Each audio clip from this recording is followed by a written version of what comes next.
अस्सलाम वालेकुम नाज़रीन, प्रोग्राम ऐवान से अवाम तक में नाते मिर्जा एक दफ़ा फिर आपके साथ मौजूद है और आज के प्रोग्राम का 1 पॉइंट एजेंडा है। आज हमने सोचा है कि सिर्फ हमने जो बात करनी है, हमने झूठे को घर तक पहुंचाना है। इसका मतलब यह है कि जो भारत के मजमूम मकासद है वो हमने बेनकाब करने, भारत को एक्सपोज करना है, भारत के झूठ को एक्सपोज करना है। हाँ, पूरी दुनिया जानती है जिस तरह से इंटरनेशनल कम्युनिटी को हमारे प्राइम मिनिस्टर ने इंटीमेट किया, एक दफा नहीं बारहा, कि भारत एक दफा फिर कोई भी फॉल्स फ्लैग ऑपरेशन कर सकता है और उसकी मुकम्मल तौर पर जिम्मेदारी जो है वो एक दफा फिर जिस तरह से उसने पुलवामा अटैक किया और जो सारा ड्रामा उसने क्रिएट किया उसकी जिम्मेदारी एक दफा फिर वो पाकिस्तान पर डालने का सोचे बैठा है। तो बेहतर यह है कि इंटरनेशनल कम्युनिटी पहले से इस बात से अवेयर हो और पाकिस्तान पहले दिन से कहता है कि हम किसी भी ऐसी मजमूम साजिश का ना हिस्सा थे, ना हिस्सा है और ना हिस्सा बन सकते। भारत के मजमूम मकासद क्या है वो गाहे बगाहे आने वाले वक्त में और पिछले वक्त में हमारे ऊपर जाहिर होते रहे। हमने देखा हाल ही में, मैं अगर बहुत पीछे ना जाऊं, मैं हाल ही में अगर देखूं कि इस वक्त भारत किस पोजीशन में है और क्या पिछले दिनों ने कबूतर को पकड़कर और उस पर स्पाई पिजन का इल्जाम लगाकर वो तमाम चीजें कर डाली, उसमें पूरी हर मुमकिन कोशिश कर डाली कि कोई ना कोई कनेक्शन पाकिस्तान से या जो कश्मीरी मुजाहिदीन है उनके साथ लिंक कर दे। और उन्होंने कहा कि जी उसके ऊपर जो भी उसका मालिक था उसका मोबाइल नंबर शायद उसके ऊपर लिखा था और वो उसको कोड समझ के उसको डीकोड करते रहे। तो कहने का मकसद ये है कि वो किस मेंटल स्टेट पर इस वक्त आ चुका है और वो किस तरह से पाकिस्तान को और पाकिस्तान की फोर्सेस को, पाकिस्तान के हुक्मरानों को मिलान करने की कोशिशें कर रहा है। बहुत पीछे नहीं जाते हैं, अभी हाल ही की हम बात कर लेते हैं। 27 मई जो अभी हाल ही में गुजरा है उसमें मुकामी पुलिस की मदद से एक एक्सप्लोसिव उन्होंने एक गाड़ी पकड़ी जो कि बारूदी मवाद उन्होंने कहा कि ये उसमें उसे भरी हुई थी। उसकी जिम्मेदारी उन्होंने जैश ए मोहम्मद पर भी डाली और उसके साथ साथ हजबुल मुजाहिदीन पर डाली कि वो इसकी जिम्मेदार है, उन्होंने ये पाकिस्तान की मदद से यहां पर की है। सबसे बड़ा फॉल्स फ्लैग ऑपरेशन इसलिए इसको करार दिया गया कि जो उसका ड्राइवर था सिंगल हैंडेडली वो ऑपरेट हो रही थी, ड्राइवर मौके से फरार हो गया, पैदल वहां से भाग गया। इससे बड़ा मजाक और इससे बड़ा ड्रामा कुछ भी नहीं हो सकता था। उसके बाद उन्होंने कहा कि जी उसका कोई प्लान भी नहीं था, वो बारूद से भरी गाड़ी लेके वो वहां पर पहुंच गया था और उसके बाद पुलवामा पे और वहां से वो फरार भी हो गया। DGISPR इस वक्त गुफ्तगू कर रहे हैं एक निजी चैनल से। आइए मैं आपको पहले वो सुनवाती हूं, उसके बाद हम इससे बात करेंगे। 370 को खत्म किया, 35A को खत्म किया और उसके बाद कश्मीरियों पर उसका जुल्म सितम बढ़ गया। लाइन ऑफ कंट्रोल पे जो आज़ाद कश्मीर की जो पुरअमन सिविलियन आबादी है उस पर उसकी जारहियत बढ़ गई है। बहुत ज़्यादा सीज फायर्स की वायलेशन हो रही है, सिविल आबादी निशाने पे है। हिंदुस्तान ने खास तौर पे 5 अगस्त 2019 के बाद और कोरोना वायरस की वबा फूटने के बाद लाइन ऑफ कंट्रोल पे उसकी जारहियत बहुत बढ़ गई है। इसकी क्या आपको वजह समझ आ रही है? जी, thank you very much Ahmad Mir Sahab for giving me this opportunity. आपने जिन चीज़ों को हाईलाइट किया इन्हीं के तनाजुर में मैं थोड़ा सा पहले आपको एक रन डाउन भी दे दूं कि इस वक्त लाइन ऑफ कंट्रोल के ऊपर जो सिचुएशन है पिछले कुछ अरसे से बहुत तशवीशनाक है। इस साल में सिर्फ अगर हम देखें तो 1229 मरतबा तो सिर्फ सीज फायर वॉलेशन हुई हैं, 7 सिविलियंस वहां पे शहीद हो चुके हैं, 90 से ज्यादा सिविलियन जख्मी हुए हैं। कई मरतबा भारत के क्वाडकॉप्टर्स ने हमारी हदूद की खिलाफ वर्जी भी की है और हाल ही में हमने उनके कुछ क्वाडकॉप्टर्स मार गिराए भी हैं जिनको मीडिया में भी कवर किया गया। इन तमाम चीज़ों के बावजूद भारतीय सीनियर मिलिट्री क़यादत बार बार मुख्तलिफ एलिजिड लॉन्च पैड से दरअंदाजी की बात करती है, जो मेरे ख्याल में उनकी अपनी फौज की पेशावराना सलाहियत पर भी एक सवालिया निशान छोड़ते हैं कि इतनी well guarded line of control, इतने बेहतरीन काउंटर इन्फिल्ट्रेशन मेजर्स के बावजूद कैसे कोई वहां पे इन्फिल्ट्रेट कर रहा है one of the most militarised zones in the world. अभी जो हालिया दिनों में इन्होंने आर्टिलरी अपनी डिप्लॉय की वो भी सिविल आबादी में डिप्लॉय की ताकि अगर कोई काउंटर बम्बार्डमेंट हो तो वो भी सिविलियंस को टारगेट किया जाए जो कश्मीरी सिविलियंस मकबूजा कश्मीर में रह रहे हैं। इन तमाम हालात में पाकिस्तान फौज बहुत बेहतर तरीके से इसका जवाब दे रही है, मगर हम उसी एरिया में उसी कैलिबर के मुताबिक उसका जवाब देते हैं लाइन ऑफ कंट्रोल में और हमारी पूरी कोशिश होती है कि लाइन ऑफ कंट्रोल के उस पार मौजूद सिविल आबादी को किसी तौर पे कोई नुकसान न पहुंचे। तमाम पूरे कश्मीर में मजलूम कश्मीरी जो हैं बिला तफरीक भारतीय जारियत का निशाना बन रहे हैं। औरतें भी हैं उनमें, मासूम बच्चे भी शामिल। जी यहाँ तक के सिक्योरिटी फोर्सेस जो इंडियन हैं उन्होंने 7 साल के मासूम बच्चों तक को भी माफ नहीं किया। और अभी कल ही बल्कि आई थिंक हाईलाइट करना चाहिए कि international day of innocent child victims of aggression in conflict का दिन है। और इस दिन की मुनासबत से अगर देखा जाए तो सब हजारों बच्चे और नौजवान भारतीय पैलेट गन्स का शिकार हो रहे हैं मकबूजा कश्मीर में। जी और पब्लिक रिएक्शन के खौफ का ये आलम है कि भारतीय सिक्योरिटी फोर्सेस एहतजाज को दबाने के लिए जो कश्मीरी नौजवान हैं उनको शहीद करके उनकी डेड बॉडीज भी अब बुरसा के हवाले नहीं कर रही हैं। जी इसी तरह मतलब अजीबो गरीब किस्म के उन्होंने इल्जामात की भी बौछार की पाकिस्तान के ऊपर। इट स्टार्टेड विद जब कोरोना शुरू हुआ तो उन्होंने कहा जी कि पाकिस्तान से कोरोना इन्फेक्टेड टेररिस्ट जो हैं उनको लाइन ऑफ कंट्रोल के पार भेजा गया और इस तरह मकबूजा कश्मीर में कोरोना फैला है। और इसके अलावा अभी जो रिसेंट उनका सबसे बड़ा जो अगर ड्रामा था जो लेटली हुआ, जो पुलवामा 2 जिसको उन्होंने कहा है, उस ड्रामे के अंदर रात को उन्होंने एक गाड़ी पकड़ी, उसके ऊपर फायर किया जिसके अंदर एक्सप्लोसिव भी वो कहते हैं कि जी पड़ा हुआ था। और जिसके जो फायर किया वो बंदा जो निकला वो पैदल वहां से फरार भी हो गया। सारी रात वो गाड़ी भी वहां पे रखी गई और अगले दिन डे लाइट में पूरे मीडिया कवरेज के सामने उसको एक आबादी के अंदर ही उस गाड़ी को तबाह किया गया ताकि किसी किस्म का एविडेंस न मिल सके। सो ये सारी जो कार्रवाई इस वक्त चल रही है, this is stage being set, एक स्टेज सेट की जा रही है जिसके ऊपर हमारे वजीर आजम साहब बहुत दफा कह चुके हैं, चीफ ऑफ आर्मी स्टाफ इस चीज का इजहार कर चुके हैं कि एक फॉल्स फ्लैग ऑपरेशन प्लान किया जा रहा है इंडिया में। और ये जो पुलवामा 2 उन्होंने किया, इससे चंद दिन पहले प्राइम मिनिस्टर की स्टेटमेंट आई कि एक फॉल्स फ्लैग ऑपरेशन की प्लानिंग हो रही है। और जब वो स्टेटमेंट आई तो मोस्ट प्रोबेबली इन्होंने वही जो प्लान कर रहे थे उसको गाड़ी को उन्होंने सामने लाके और फाड़ दिया। और अब ये कह रहे हैं कि 3 मजीद गाड़ियां इस तरह की यहाँ पे मौजूद हैं। सो ये एक स्टेज सेट की जा रही है अगले आने वाले चंद माह में पाकिस्तान के ऊपर की तरफ जारियत करने की, एक एडवेंचरिज्म की। अच्छा, और जिस तरह आपने इस सवाल के दौरान आपने कुछ चीजों का जिक्र किया जी, इसका मकसद अगर मतलब मैं अगर सही समझाऊं जो आप जानना चाह रहे हैं कि मकसद क्या है, क्यों ये कर रहे हैं। हाँ जी, क्यों करना चाह रहे हैं? इसका मकसद ये है कि लेटली हिंदुस्तान को कई फ्रंट्स पे हजीमत का सामना हुआ है, बहुत शर्मिंदगी हुई है। अगर मैं पहले जिक्र करूं लाइन ऑफ एक्चुअल कंट्रोल पे जो इंडिया और चाइना की जो हालात चल रहे हैं, अंदर 3 किलोमीटर अंदर आ चुके हैं, 60 स्क्वायर किलोमीटर का एरिया है। जो कल या परसों मेरे ख्याल में राजनाथ साहब का इंटरव्यू आपने सुना होगा, उसमें भी उनसे यही सवाल पूछा गया और उसको उन्होंने डाउन प्ले भी किया। सो वहां पे सख्त शर्मिंदगी का सामना है, उसको ये किसी न किसी तरह डाउन प्ले करने की कोशिश कर रहे हैं।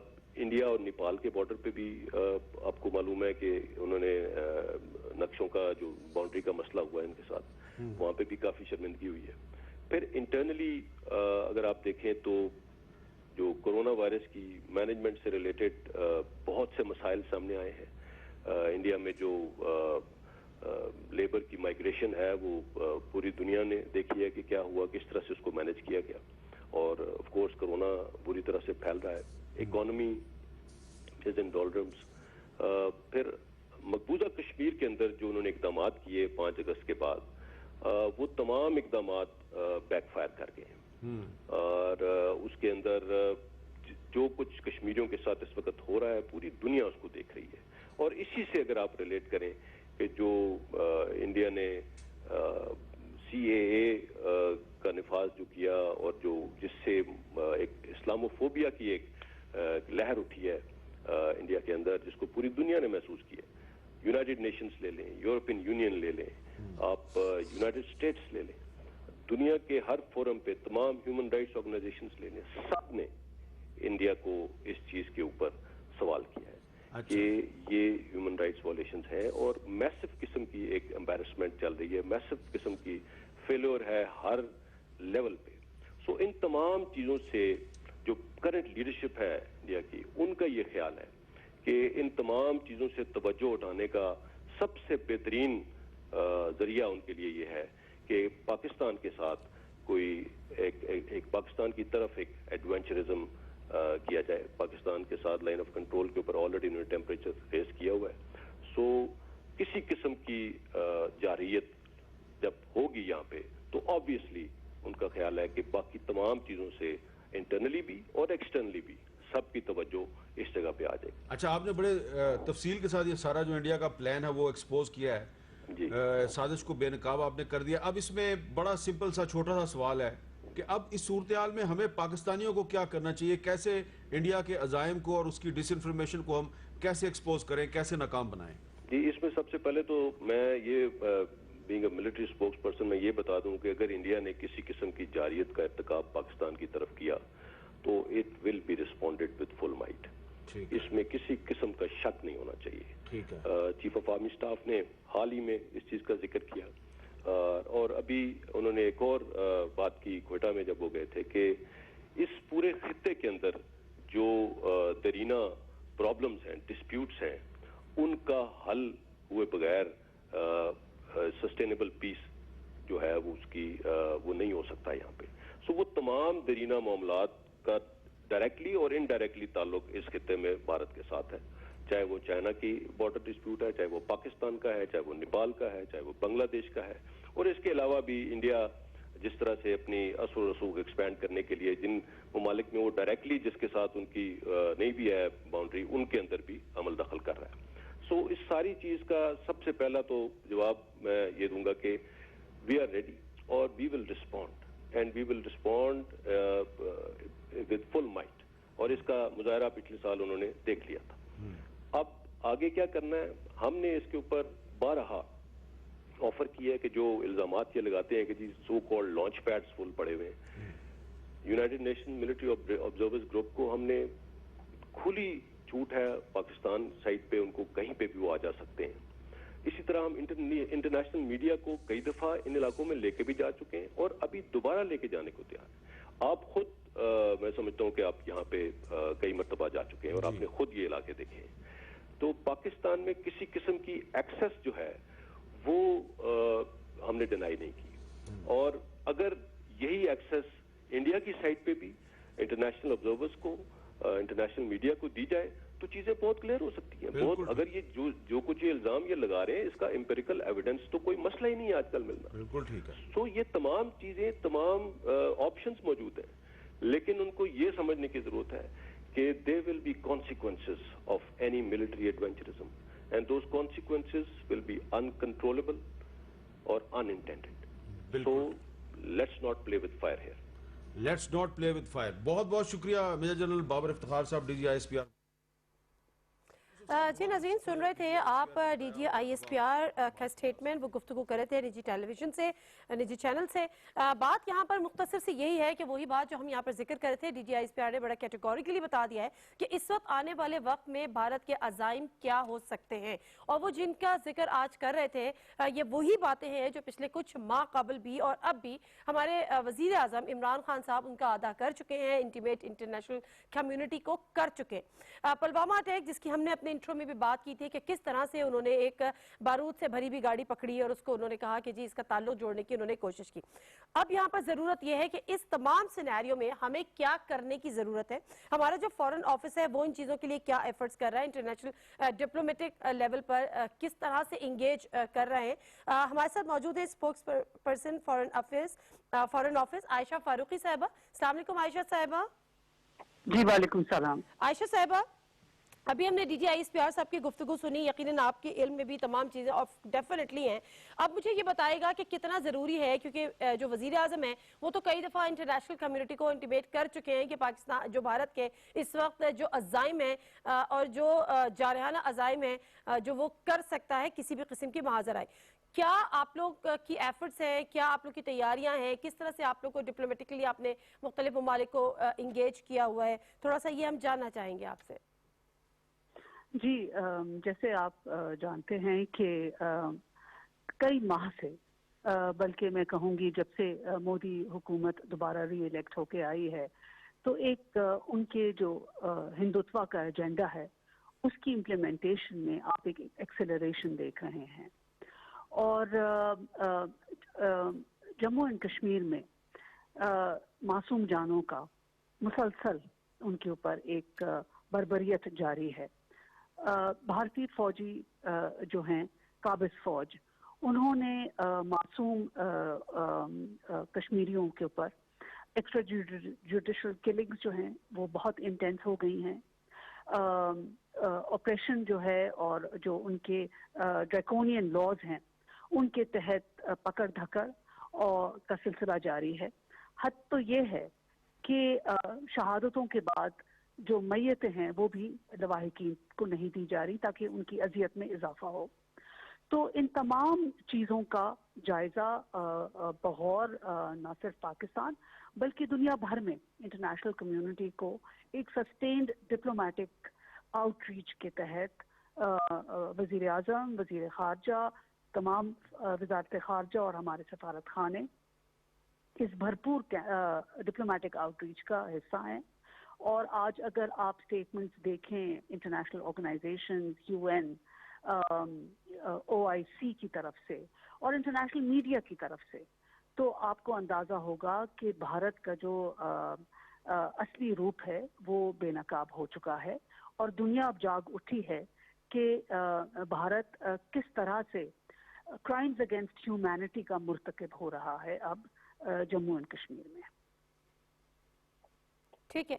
अच्छा, OIC के लिए मुझे याद है कि इससे पहले भी खत लिखा गया था और हमने ये हमारे जो फॉरेन मिनिस्टर हैं उनकी जानिब से, शाह महमूद कुरैशी साहब की जानिब से, उन्होंने इजलास बुलाने की भी बात की थी। हमने ये भी देखा कि इस वक्त जो हमें बताया भी जा रहा है कि फोकस डाइवर्ट करने की कोशिश भी है, क्योंकि इस वक्त जो इंडिया है वो उसके कई फ्रंट्स हैं जो वो खोल के बैठा हुआ है। एक तरफ चाइना के साथ लद्दाख वाले मामले पर टेंशन है जिसको वो डेफिनेटली उस तरह से रिप्लाई नहीं कर पा रहा, तो वो शायद समझ रहा है कि हम पाकिस्तान के साथ एक महाजराई करके पाकिस्तान को इस तरह से एंगेज करके दुनिया की इधर फोकस कर लेंगे, तो फोकस शिफ्ट करने की एक साजिश, उसके इंटरनल मैटर्स। तो अब यहाँ पर प्लस जो कश्मीर में कोरोना को लेकर इस दौर में जब हर कोई अपने अपनी कोरोना की जंग लड़ रहा है, ऐसे में भारत के जो अज़ाइम है उसमें कमी नहीं आ रही। OIC के इजलास की भी बात की, क्या आप देखती हैं कि जल्दी उसको बुलाया जाएगा, किस तरह से इस चीज को काउंटर किया जाएगा, भारतीय अज़ाइम को, उसके मज़मूम मकासद को?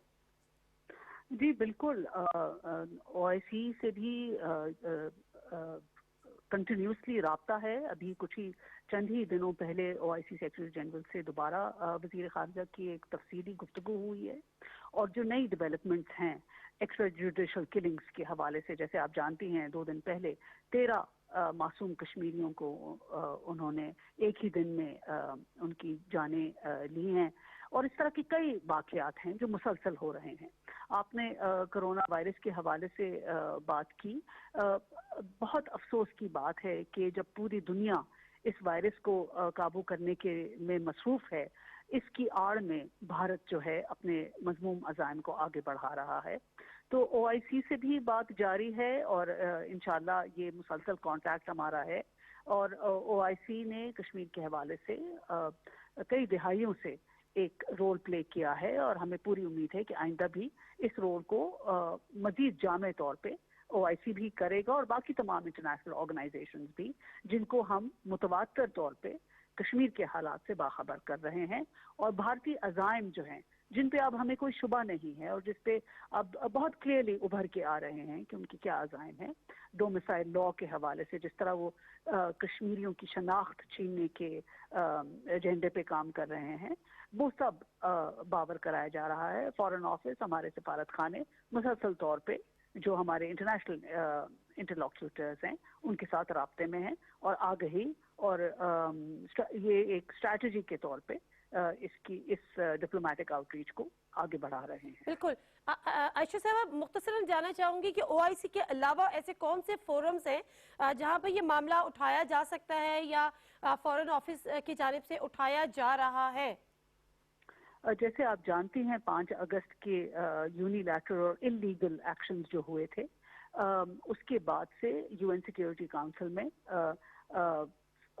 ये मामला उठाया गया था। 55 साल बाद 2 दफ़ा UN सिक्योरिटी काउंसिल ने कश्मीर के हवाले से ब्रीफिंग ली है। अपने UN के लोगों से। उसके अलावा UN सिक्योरिटी काउंसिल को वजीर खारजा ने कई दफ़ा अपने खतूत में कॉम्प्रिहेंसिवली जम्मू एंड कश्मीर के हवाले से बात की है और सारी जो डेवलपमेंट्स हुई हैं उनके बारे में मुतवातिर तौर पे आगाही उनको भी दी है। इसी तरह OIC का जो independent permanent human rights commission है उसमें भी ये बात उनसे भी बात हुई है और उन्होंने बहुत ही पुरजोर तरीके से कश्मीर में जो हालात हैं उनकी मजम्मत की है और हिंदुस्तान को बावर कराया है कि इंटरनेशनल लॉ के तहत जो इंटरनेशनल कन्वेंशन हैं जिसका सिग्नेटरी खुद इंडिया है उसकी वायलेशन वो कर रहा है।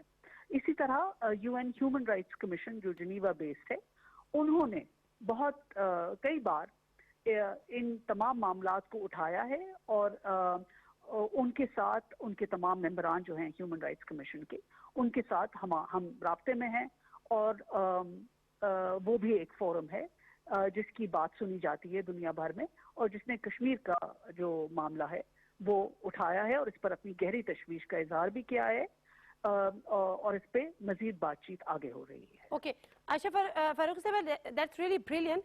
द लास्ट क्वेश्चन इज कि हमने ये देखा कि पिछले दिनों जो एक एंटी इस्लामिक और इस्लामिक फोबिया के तौर पर और जो जिस तरह से किया गया और वहां पर जो था उसका एक फ्रंट है जो भारत इससे खोले बैठा है। पिछले दिनों हमने देखा कि अरब वर्ल्ड ने भी उसको नोटिस किया और उसका इंडिया की जो पॉलिसीज थी खासतौर पर एंटी इस्लामिक और इस्लामिक फोबिया वाला जो एक एलिमेंट था, फैक्टर था, उस पर एक बैकलैश भी आया था। क्या उसको भी फिर आपने अरब वर्ल्ड के थ्रू उनसे राब्ते हैं, उनको किसी तरह से इंगेज किया कि हाँ जी, जिस तरह से शाह महमूद कुरैशी साहब ने भी कहा कि मुसलमानों पे ये इल्ज़ाम लगा रहे हैं कि जी हमने कोरोना यहाँ से भेज दिया कश्मीर में और इन जमातों के थ्रू, मुजाहिदीन के थ्रू? जी बिल्कुल आपने सही कहा कि मेरे ख्याल में से सबसे पहले जो बुनियादी बात हमें समझने की ज़रूरत है वो ये कि RSS का एजेंडा जो है अब हुकूमती सतह पे और हुकूमती इदारों के ज़रिए आगे फैलाया जा रहा है आज के भारत में और इस हिंदुत्व के एजेंडे को आगे प्रमोट करने में भारतीय मीडिया का एक बहुत कलीदी किरदार उभर के आ रहा है और ये जो तासुब की आइडियोलॉजी है और खौफ और नफरत की आइडियोलॉजी जो है ये भारत से बाहर रहने वाले भारतीय शहरी जो डायस्पोरा है उनमें भी बड़ी तेजी से फैल गया है, जिसका इशारा आपने किया कि गल्फ में भी, गल्फ के ममालिक में एक बहुत बड़ी तादाद है जो इस तासुबाना आइडियोलॉजी की जेर असर आ रही है और उसका एक उन्होंने इजहार किया है और उसके ऊपर एक बैकलैश आया गल्फ ममालिक में, कई ममालिक में इसके ऊपर कुवैत में हुआ, UAE में हुआ, आला सतह पे इसका नोटिस लिया गया। तो जो पहले भी बात कही है कि भारत का जो असली रूप है वो अब दुनिया के सामने उभर के आ रहा है और बेनकाब हो चुका है। ठीक है, thank you very much Ayesha Farooqui साहबा हमसे गुफ्तगू करने का, PTV न्यूज़ के लिए टाइम निकालने का। नाज़रीन, मुख्तसर से बात कर रहे थे कि किस तरह से भारत की जो उसका असल चेहरा है उसको एक्सपोज करने की ज़रूरत है, जो उसके मज़मूम मकासद हैं उनको बेनकाब करने की ज़रूरत है। इस पर मज़ीद गुफ्तगू करेंगे, मुख्तसर सा ब्रेक लेते हैं, वापस आते हैं, stay with us.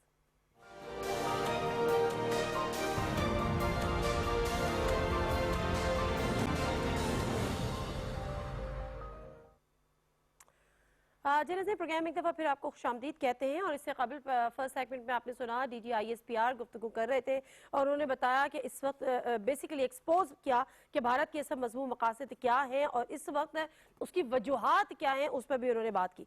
General retired Amjad Shoaib साहब भी हमारे साथ इससे टेलीफोन स्काइप पर मौजूद हैं, वीडियो लिंक पर, उनसे ज़रा बात करेंगे। अस्सलाम वालेकुम जनरल साहब। वालेकुम अस्सलाम।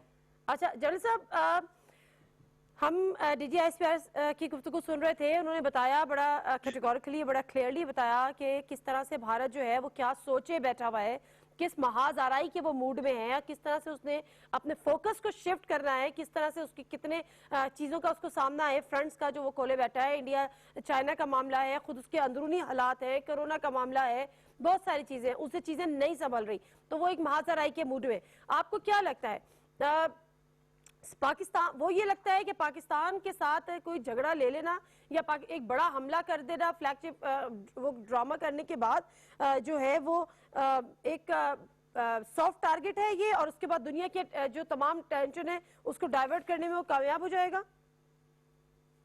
बिस्मिल्लाहिर्रहमानिर्रहीम। देखिए, मोदी इस वक्त बिल्कुल घिरा पड़ा है, उसके ऊपर एक तरह का इम्तहान है।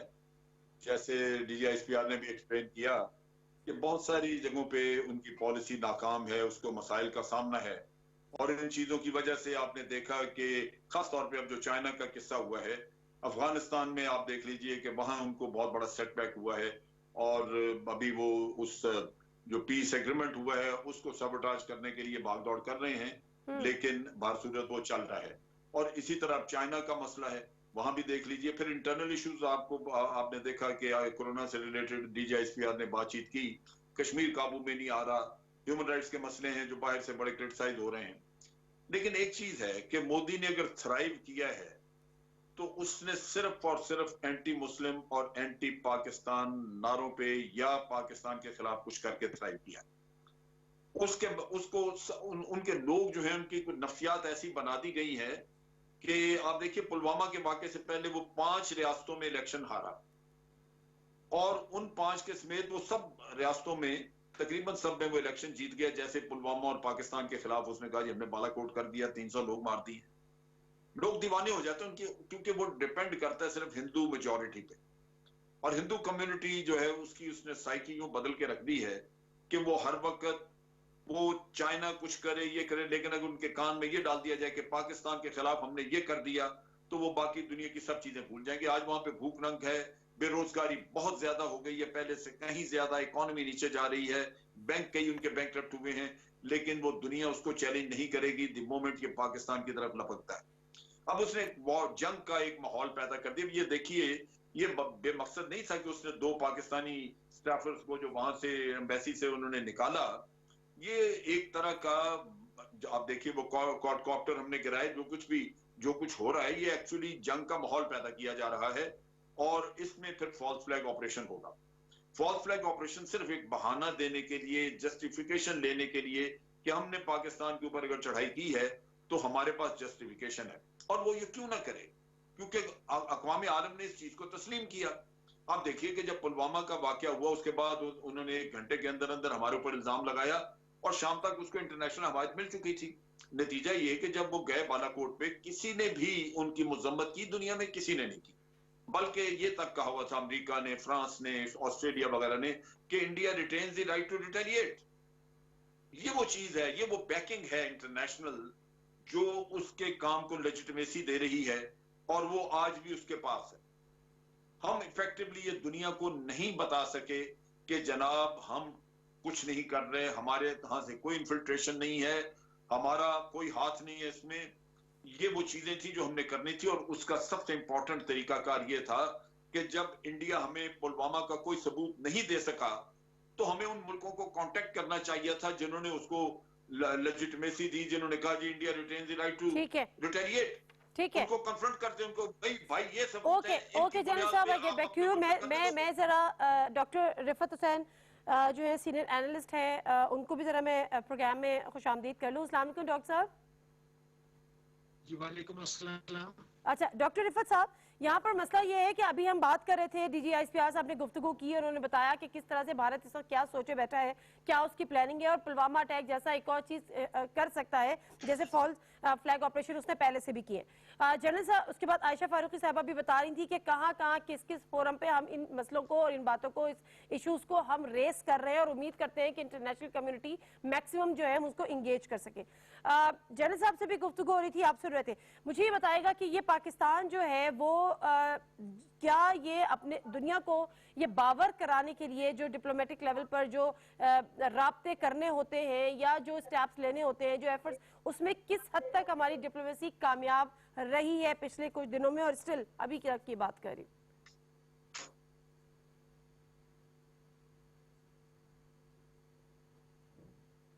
रिफत हुसैन साहब, आवाज आई आपको? DGISPR, जी आप मेरी आवाज सुन सकती हैं? जी सर, आवाज आ रही है आपकी।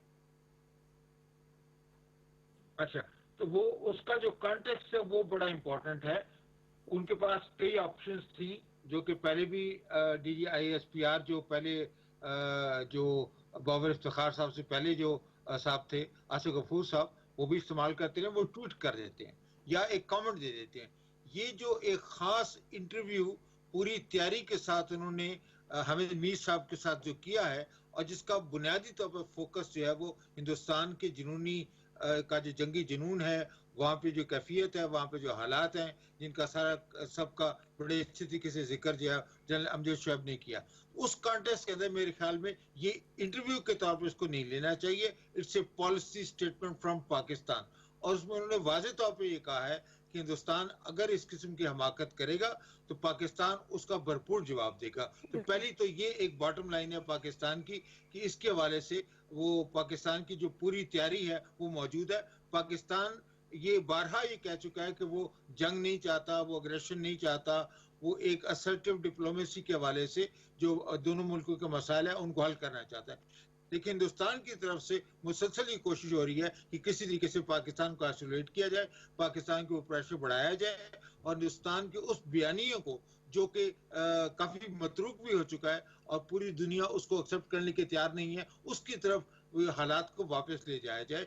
उन हालात को देखते हुए ये जो DGISPR की जो स्टेटमेंट है, मैं उसको इस कॉन्टेक्स्ट के अंदर देखता हूँ। और दूसरी बात जो आपने कही कि क्या पाकिस्तान की कोशिशें कामयाब हुई हैं, तो मेरे ख्याल में देखें जैसे हम अक्सर इंटरनेशनल रिलेशंस के वास्ते कहते हैं it takes two to tango.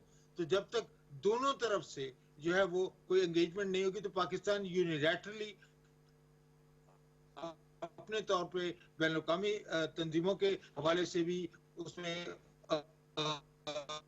जो UN की जो ऑब्जर्वेशन है OSCE के हवाले से भी पाकिस्तान जो है वो उनके हवाले से दरवाजा उनका खटखटाता रहेगा, लेकिन उन कोशिशों का कोई असर जो है वो हिंदुस्तान के ऊपर नहीं होने वाला। अगर if India is determined to divert attention from its myriad of domestic problem, उसके बाद से अगर पाकिस्तान को टारगेट करना चाहता है, अगर if a country is hell bent on committing aggression against Pakistan, वो उसके लिए बहाना कोई भी हो, वो फास्ट फ्लैग ऑपरेशन हो या कोई और बहाना तलाश करके, या LOC की जो लाइन ऑफ कंट्रोल की वजह एस्केलेशन हुई है और काफी झड़पें भी वहां पे हुई हैं, उनके दो ड्रोन भी मार गिराए गए हैं, और हिंदुस्तान ने मजीद पाकिस्तान के जो 2 सफारतकार हैं उनको भी मुल्क से निकाल दिया। तो these are indicators of India's aggression और India's shape of things to come from India.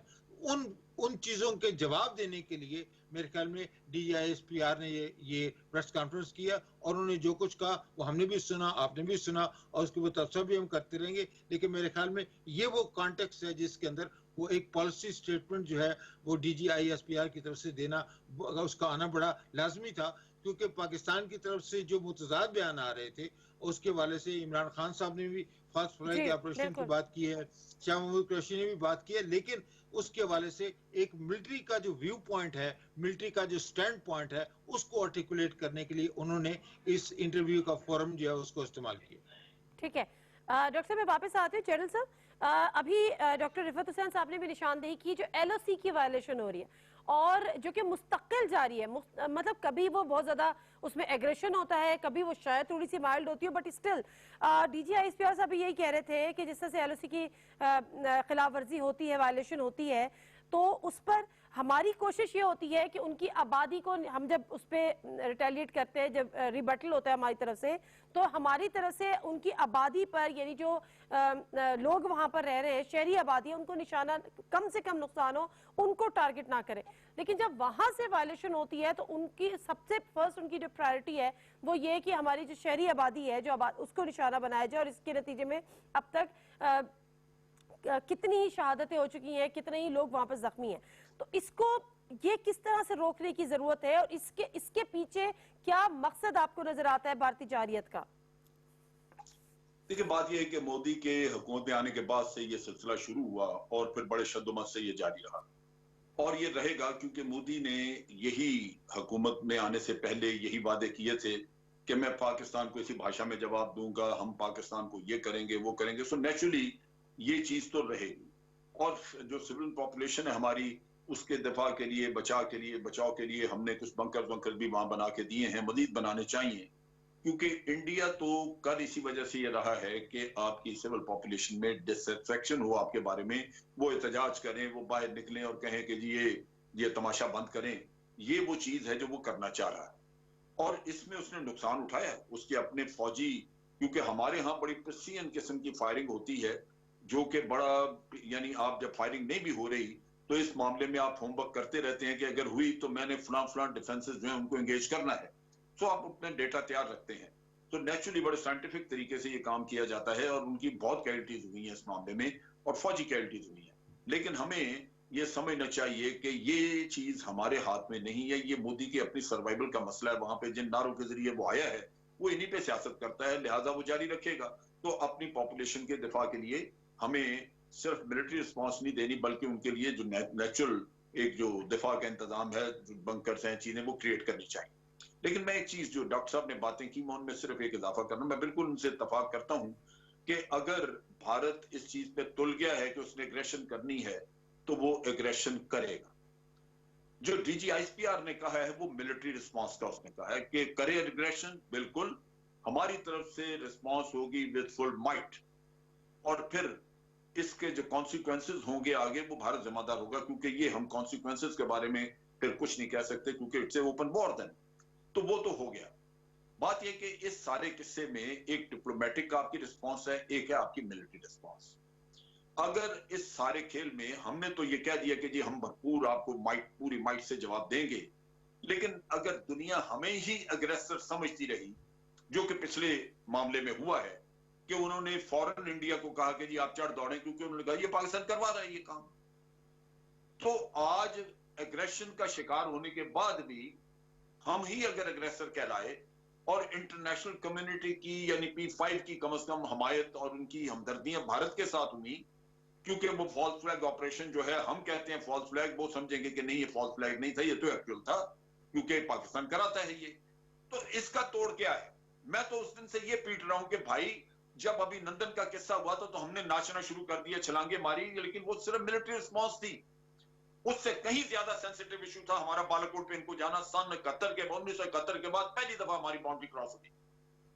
इस पे हमारी हुकूमत को तड़प उठना चाहिए था, सारी दुनिया में शोर मच जाना चाहिए था कि ये हुआ कैसे, ये कैसे जुर्रत की किसी ने कि हमारे आके सॉवरेनिटी वायलेट करे। और इस सॉवरेनिटी का वायलेट करने के लिए जिन मुल्कों ने साथ दिया था, जिन्होंने इनको हलाशिरी दी थी, उनको पकड़ना चाहिए था, उनसे जाके बात करनी चाहिए थी कि जनाब ये सबूत है हमें जो इन्होंने पेश किए हैं। क्या आपके पास कोई एडिशनल सबूत आ गया था जिसकी बुनियाद पे आपने कहा कि India retains the right to attack Pakistan? किधर है वो सबूत जो आपने देखा? क्या ये इससे बड़ी गैर जिम्मेदाराना हरकत नहीं है आपकी कि जनाब आपने देखा कुछ नहीं और कह दिया कि आप you retain the right to attack? दुनिया को कन्फ्रंट करने की जरूरत है, उन पे असर क्या होता है वो अलग बात है, लेकिन अगर आप मुंह से जबान हिलाएंगे नहीं, बोलेंगे नहीं, नहीं ठीक है।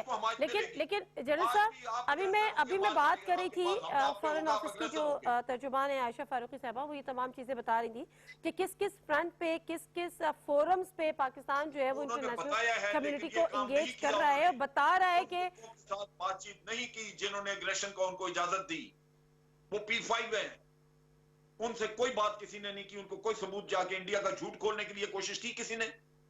डॉक्यूमेंट्री तरीके से झूठ खोलना चाहिए था, उनके सामने रखने चाहिए थे कागजात के, जनाब ये है, आप बताएं आपके पास क्या था एडिशनल जिसकी वजह से आपने कह दिया इंडिया रिटेन्स द राइट। लेकिन जिस तरह से आपने बात की है कि DGISPR ने आज बड़ा कैटेगोरिकली कह दिया है कि जब हम इसका जवाब देंगे तो फिर उसके कॉन्सिक्वेंसेस कुछ भी हो सकते हैं, तो भारत इस किस्म की महाजराई करने से पहले ये चीज अपने जहन में रख ले। डॉक्टर रिफत हुसैन साहब, दूसरी जो उनका हिंदुत्व वाला जो उनका एक माइंडसेट है और जो उनकी आइडियोलॉजी है जिसको वो पूरी तौर पे उसका इम्प्लीमेंट करना चाह रहे हैं, उसी का नतीजे में हम ये देख रहे हैं कि जिस तरह से वहां पर मुसलमानों के साथ जो कुछ हो रहा है, यहाँ तक कि अभी हम बात कर रहे थे कि इंतहा तो ये हो गई कि जो एक ब्रिज उन्होंने कायम की है, इस हद तक वो चले गए कि जो कोरोना भारत में फैला है वो भी या तो मुस्लिम इज्तिमात से फैला है, तबलीगी जमातों के जरिए फैला है, या फिर पाकिस्तान ने ये भी साजिश की है मुजाहिदीन के जरिए कश्मीर में और आगे इस चीज को फैलाया है। इस चीज को रोकने के लिए, इस चीज को एड्रेस करने के लिए, इस इश्यू को कैटर करने के लिए वो कौन से फोरम्स हैं जिनका इस्तेमाल फौरी तौर पर नागुज़ीर है? ये देखिए, मेरे ख्याल के अंदर पाकिस्तान को जो UN के जो सिक्योरिटी काउंसिल के जो इदारा है, या यूएन का जो इदारा है, उसके अलावा भी बहुत सारे ऐसे फोरम हैं जिनके ऊपर बड़े जो है इत्तेफाक के साथ और बड़े वाज़े अंदाज में पाकिस्तान को ये जो कश्मीरी मुसलमानों के साथ जो सलूक हो रहा है और साथ ही साथ जो हिंदुस्तान की जो अदर मिनॉरिटीज हैं, अक्सर मुस्लिम, उनके साथ जो नारवा सलूक रवा रखा जा रहा है, उसके ऊपर पाकिस्तान को सरापा एहतजाज रहना चाहिए और कंसिस्टेंटली अपनी डिप्लोमेटिक एफर्ट का ये हिस्सा बनना चाहिए कि हिंदुस्तान ने कश्मीर के ऊपर जो कब्जा किया है, जो 370 की रेवोकेशन उन्होंने की है, जो कश्मीर के हवाले से उसका अदगाम का वो सोच रहे हैं, जो अनेक्सेशन उन्होंने कश्मीर के जो एक डिस्प्यूटेड टेरिटरी है उसके वजह से किया, और जो एज एन ऑक्युपाइंग फोर्स उसके अंदर जितनी भी बर्बरियत और जितना भी जुल्म सितम कश्मीरियों के ऊपर हो रहा है वो पाकिस्तान को किसी सूरत में भी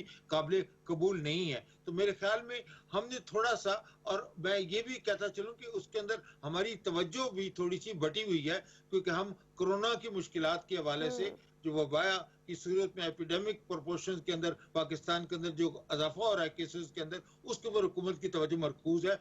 और मेरे ख्याल में हिंदुस्तान भी इसी वजह से ये इस माहौल से फायदा उठाना चाहता है कि जब दुनिया के तमाम ममालिक की, खासतौर पर ग्रेट पावर्स जो कि सिक्योरिटी काउंसिल के मेंबर हैं, उनकी तवज्जो जो है वो कोरोना के हवाले से मरकूज है, और हिंदुस्तान इससे फायदा उठाते हुए पाकिस्तान के खिलाफ जंगी जारियत का इर्तिकाब कर सकता है। तो मेरे ख्याल में ये एक पाकिस्तान की एक जो स्ट्रेटजी है उसको जो है वो मजबूत बनाने के लिए एक ह्यूमन राइट्स की जो वायलेशंस है उसकी जो कंसिस्टेंट और ब्रूटल तरीके से हिंदुस्तान की तरफ से जो उसकी खिलाफ वर्जियां की जा रही हैं, उसको पाकिस्तान को मुसलसल एहतिजाज करना भी चाहिए, और साथ साथ पाकिस्तान को सिक्योरिटी काउंसिल के अंदर जाना चाहिए और खत लिखना चाहिए। और सिक्योरिटी काउंसिल के जो यूएन के जनरल सेक्रेटरी हैं, उन्होंने भी आज से आपको याद होगा 2-3 हफ्ते पहले उन्होंने कॉल की थी कि इस वक्त कोरोना की वबा से निपटने के लिए तमाम मुल्कों के अंदर जंगबंदी का उन्होंने वादा भी किया था, प्रॉमिस भी किया था। तो Pakistan should warn the international community कि हिंदुस्तान इस चीज से इनहराफ कर रहा है और पाकिस्तान के खिलाफ जो है वो जारियत के मंसूबे बना रहा है। I hope better sense will prevail and Hindustan as the DGISP said will not be able to play with fire, क्योंकि जब आप फायर के साथ खेलते हैं तो उसके अंदर फिर नुकसान बहुत ज्यादा होता है, और उसकी तरफ उन्होंने बड़ा वाज़े इशारा किया है कि consequences will be unpredictable। ठीक है डॉक्टर साहब, एक सवाल और आपसे करूंगी, फिर मैं जनरल साहब की तरफ भी जाऊंगी। आपको इस भारत की पोजीशन कितनी वीक नजर आती है? क्योंकि जब DGISP और ये बात की जाती है कि भारत की मजबूत मकासद है, भारत जो है वो एक और फॉल्स फ्लैग ऑपरेशन की तरफ जा सकता है, उसकी जब वजूहात जानने की कोशिश की, उनका उसके कई फ्रंट्स खुले हुए। एक तो इंडिया और चाइना का मामला, लद्दाख को लेकर जाहिर है वो वहां पर उस तरह से वो रिबटल उसका नहीं हो सका, रिलीजियस डिवाइड उसके अपने अंदर उसने की भी है, मकबूजा कश्मीर में जिस किस्म के मजालिम वो कर रहा है और जिस तरह से अब वो पोर्ट्रे इंटरनेशनल कम्युनिटी को इंटरनेशनल लेवल पर भी हो रहा है। फिर अरब वर्ल्ड का एक बैकलैश है जो हमने देखा कि जो जो इस्लामिक फोबिया या एंटी मुस्लिम जो उनके सेंटिमेंट्स जो तमाम उनकी चीज एक्ट्स रहे हैं वहां पर उस चीज का नोटिस लिया गया। इस वक्त आपको लग रहा है कि भारत प्रेशर में है? जी मेरे ख्याल में स्केप्टिकल, क्योंकि हिंदुस्तान का जो आइडियोलॉजिकल मोटिवेशन जो चीज उनकी फॉरेन पॉलिसी को ड्राइव कर रही है वो पाकिस्तान के खिलाफ हेटेड है, वो मुसलमानों के खिलाफ हेटेड है, और उसकी राह में वो जो भी चीज रुकावट बनेगी उसको वो ओवरकम करके अपनी उस पॉलिसी को, मुस्लिम कुछ पॉलिसी जो है एंटी पाकिस्तान के वाले से है, वो उसको नाफिज करने की कोशिश करेंगे। तो मेरे ख्याल में हमें इस चीज से कंफर्ट नहीं लेनी चाहिए कि हिंदुस्तान के ऊपर उनके मसाइल बहुत ज्यादा हैं, लेकिन उन मसाइल की बुनियाद को बना के हमें ये नहीं करना चाहिए कि हिंदुस्तान के ऊपर इंटरनल प्रेशर बहुत ज्यादा है। बल्कि मैं तो एक काउंटर आर्गुमेंट ये देना चाहता हूँ कि अगर हिंदुस्तान की हुकूमत के ऊपर ये प्रेशर बढ़ता है और वो पाकिस्तान की तरफ वो डाइवर्जन के तौर पे, एक डाइवर्जनरी टैक्टिक के तौर पे एक कोई लिमिटेड अग्रेशन या LOC को एस्केलेट करके या उसको हार्ट अप करके या फॉल्स फ्लैग ऑपरेशन करके वो अपने अंदरूनी मसाइल से तवज्जो हटाने के लिए भी पाकिस्तान जो है वो के खिलाफ जो है जारियत का इर्तिकाब कर सकते हैं। ठीक है। अच्छा जनरल साहब, अगर आप भी इसका जवाब भी आप देना चाहें, इस पे कोई बात आप करनी चाहें जरूर कीजिएगा। कितना अंडर प्रेशर है इंडिया, लेकिन उसके साथ साथ जो सर लद्दाख वाली जो सिचुएशन है, कहा यह जा रहा है कि Actually- कारगिल के बाद जो है वो इस वक्त जो लद्दाख वाला जो इशू है, जो जिस तरह से उन्होंने आगे वो बढ़े हैं चाइना, और उन्होंने मेरे ख्याल 2 किलोमीटर तक का एरिया जो है उसको ऑक्यूपाई किया है, तो कारगिल के बाद सबसे बड़ी टेंशन इस वक्त लद्दाख की वजह से इंडिया में है। क्या कमेंट करेंगे इसके देखिए खिलाफ सर? नादिया देखिए, लद्दाख का कोई हल इनके पास, इंडिया के पास नहीं है, लेकिन उन्होंने अपनी पब्लिक को जवाब देना, पब्लिक उनको पूछेगी, लिहाजा उसमें आप देखेंगे कि उसके बारे में झूठे नैरेटिव खड़े जाएंगे। अभी मसलन लद्दाख में उनके कमिश्नर हैं, वहां पे उन्होंने कहा जी चाइना ने जो इलाका हमारा लिया है या जिस तरफ से गया है वो सिर्फ 16 कनाल है। आप देखते जाइए, यानी 3 किलोमीटर अंदर आए हैं, इलाका बड़ा 60 किलोमीटर का है।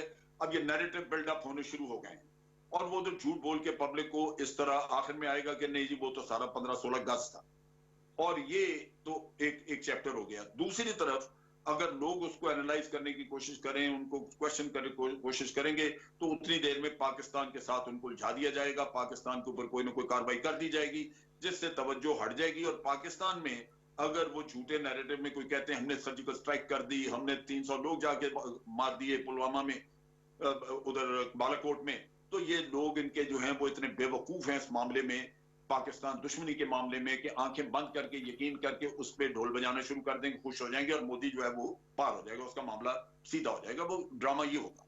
लेकिन आप देखिए यहाँ पे 2 चीजें हैं। एक है भारत के अंदर मुसलमानों के अंदर जो मुसलमानों के ऊपर जो बहुत ज्यादा जुल्म बर्बरियत हो रही है, उसमें इस्लामी दुनिया में लोगों ने, पब्लिक ने, जो नोटेबल्स हैं उन्होंने बड़ा तशवीश का इजहार किया, उन्होंने ट्वीट्स भी किए, उन्होंने मजम्मत भी की, लेकिन हुकूमतों ने नहीं की। मुस्लिम गवर्नमेंट जो रिप्रेजेंट करती है OIC में, उन्होंने इस्लाम फोबिया पे भारत के खिलाफ एक ग्रुप तक नहीं बनने दिया। ये तो हालत है। आप सरकारी तौर पे जहां से सपोर्ट मिलनी चाहिए वो तो बिल्कुल है ही नहीं, सो उस पर हमें कोई तकिया नहीं करना चाहिए। जैसे डॉक्टर साहब कह रहे थे, ये बिल्कुल नॉन स्टार्टर, इसका कोई वास्ता नहीं। लेकिन दूसरी तरफ कश्मीर में जो बैठे हुए मुसलमान हैं, वो उनका राइट था प्लेबिसाइट। भारत आज दिन तक प्लेबिसाइट अवॉइड करता रहा, सिर्फ इस वजह से कि उसको पता है प्लेबिसाइट हुआ तो ये पाकिस्तान की तरफ चले जाएंगे। फिर वो जितने भी वहां पे शहीद हुए लोग, वो उनको पाकिस्तान के परचम में लपेट के दफन करते रहे, और पाकिस्तान का कौमी तराना क्रिकेट मैचों से पहले फिर स्कूलों में हर जगह पढ़ा जाता रहा।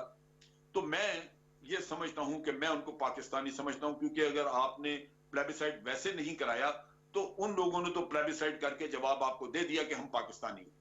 वो इतने इतने बड़े जो जुलूस निकाल के एहतजाज करते हैं, सो मैं उनके लिए तो बिल्कुल तैयार हूं कि मुझे हर तरह की कुर्बानी देनी है। वो पाकिस्तानी हैं और उनके ऊपर बर्बरियत है। लेकिन भारत में जो 21 करोड़ मुसलमान हैं, वो भारतीय शहरी हैं, उनके ऊपर जुल्म हो रहा है, सब कुछ है। मुसलमान की हैसियत से मुझे अफसोस है, दुख है, मैं उनके लिए दुआ भी करता हूं, लेकिन उनकी अपनी गैरत कहां गई है? क्या उनके अंदर वो मुसलमान का खून नहीं है? जो आवाज तो उठा रहे हैं, लेकिन जाहिर सी बात है जो भारतीय मुजालिम है उनके खिलाफ किस हद तक वो आवाज उठा सकते हैं। ओके सर, प्रोग्राम का टाइम मेरा बिल्कुल खत्म हो रहा है। मैं डॉक्टर साहब से भी लास्ट कमेंट ले लूं, 1 लाइनर, ताकि प्रोग्राम को एंड करूंगी। जी डॉक्टर साहब, 1 लाइनर प्लीज इस सिचुएशन पे। जी मेरे ख्याल में जो है जैसा आपने कहा कि पाकिस्तान को हर किस्म की जारहियत के मुकाबले के लिए तैयार रहना चाहिए, और we should not put anything past Modi government. ठीक है, thank you very much doctor Rifat Hussain साहब हमसे बात करने का। और जनरल साहब आप कुछ कह रहे हैं? मैं ये कह रहा था कि पाकिस्तान को कश्मीरियों की मुसल्लह जद्दोजहद के लिए दुनिया से हमायत हासिल करनी चाहिए। वो लेजिटिमेट है, यूनाइटेड नेशन के चार्टर के नीचे है। हमें कोशिश करनी चाहिए कि दुनिया उसकी हमायत करे। हमने जाके इसमें बारे में बात ही नहीं की। हमारे यहाँ पे बाद सफीर जो रिटायर्ड हैं वो आके टेलीविजन चैनल्स पे कहते रहे हैं, लेकिन उनके डेलीगेशन बना के बाहर क्यों नहीं भेजे जाते? ठीक है, क्यों नहीं वो दुनिया को कायल करते कि जनाब ये। Thank you very much general साहब, बहुत शुक्रिया सर। टाइम हमारे पास है नहीं, अदरवाइज मैं आपसे यकीनन डिटेल में बात करती। मुख्तसरन ये कि हमने इस भारत को बावर करा दिया है कि जो भी उसके मजमून मकासद है, अगर कोई उसने एक और इस किस्म का कोई फॉल्स फ्लैग ऑपरेशन करने की कोशिश की, पाकिस्तान पे जिम्मेदारी डालने की कोशिश की, तो भारत पाकिस्तान उसका भरपूर जवाब देगा। उसके कॉन्सिक्वेंसेस पे जो भी हो, भारत को भी इसके लिए तैयार रहना होगा। नादिर मिर्जा को प्रोग्राम से इजाजत दीजिए। अल्लाह हाफिज।